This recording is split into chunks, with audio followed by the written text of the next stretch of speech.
మీరు కల్పన అని పేరు పెట్టుకున్నారా?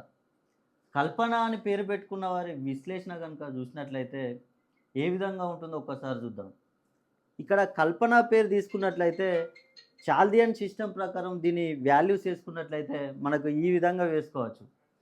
ఇక్కడ చూయించే విధంగా దీని వాల్యూస్ వస్తూ ఉంటాయి. ఈ వాల్యూస్‌ని గనుక మనం ఈ 9 గదుల ఫార్ములాలో గనుక నింపినట్లయితే మనకు కింద ఉన్న ఈ అంశాలు పాజిటివ్ అంశాలా? నెగెటివ్ అంశాలా? అనేది మనం తెలుసుకోవచ్చు.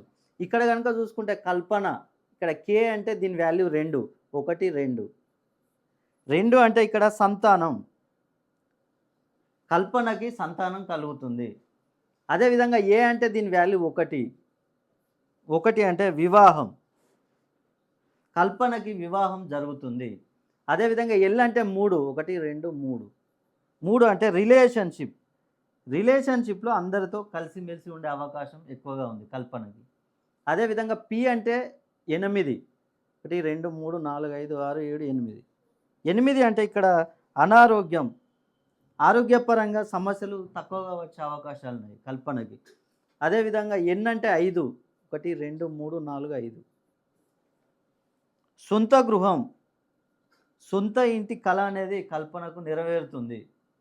అదేవిధంగా ఏ అంటే ఇక్కడ వచ్చేసి ఇక్కడ మనం చూసుకున్నట్లయితే 1, 2, 3, 5, 8.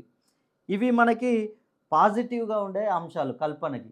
నెగెటివ్‌గా ఉండే అంశాలు ఏవంటే ఫిల్ కానివి. ఇక్కడ ఫిల్ కానిది ఏది 4 ఫిల్ కాలేదు. 4 అంటే రుణ బాధలు. రుణ బాధలు, అప్పుల బాధలు ఎక్కువగా ఉంటాయి కల్పనకి. అదేవిధంగా 5 6 ఫిల్ కాలేదు. 6 అంటే చదువు.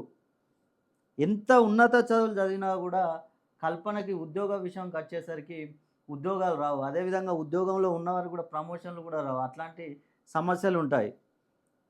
ఇక్కడ 7 అంటే వ్యాపారం. కల్పన ఏ వ్యాపారమైనా చేయనియండి. దాంట్లో నష్టాలు ఎక్కువగా వస్తూ ఉంటాయి. 9 అంటే కల్పన విదేశీ యానం చేయాలనుకుంటుంది. కానీ అంత సులువుగా ఉండదు. అదేవిధంగా కల్పనకి శత్రువులు కూడా ఎక్కువగా ఉండే అవకాశం ఉంది. మీ పేరు కల్పన అయితే మీకు ఈ విధంగా పాజిటివ్ అంశాలు, అదేవిధంగా నెగెటివ్ అంశాలు ఉంటాయి.